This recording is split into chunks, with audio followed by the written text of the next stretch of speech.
Hello there, how you doing? Jeff DeSoto Show, the Talent Opportunity Connector with Broad Reach Executive Search and Staffing for your Talent Opportunity Tip of the Week. So this one is directed towards you hiring manager out there.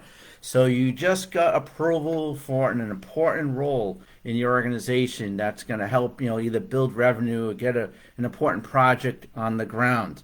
So what do you usually do?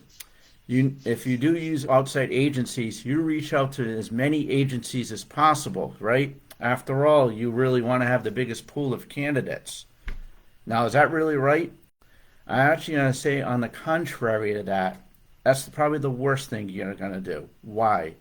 Because what will happen is it's similar to if you post a role on LinkedIn and you get over 100 applicants within the first 20 minutes and probably 99 of them are no good. The same thing that can happen if you end up asking, five or more recruiting agencies, employment agencies, that hey, I got this open role, can you source it for me?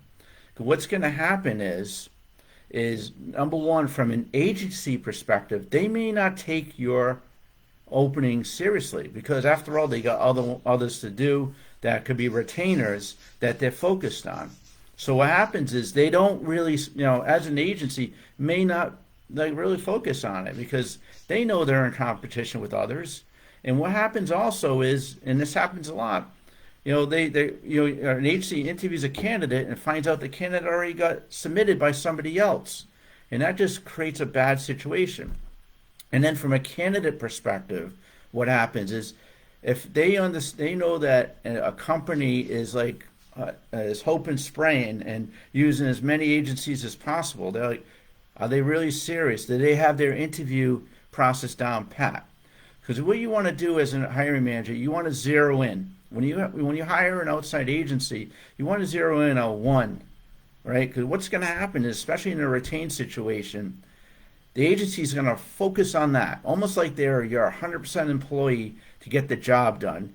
You're not going to have that perception with candidates that, geez, this company's hoping and praying and working with a million agencies, and it's going to give a great perception of your company. They'll want to work at your company if you show that you have structure in your search for talent, and it's going to be all good. So what I recommend to you, and I as a recruiter myself, I see this a lot.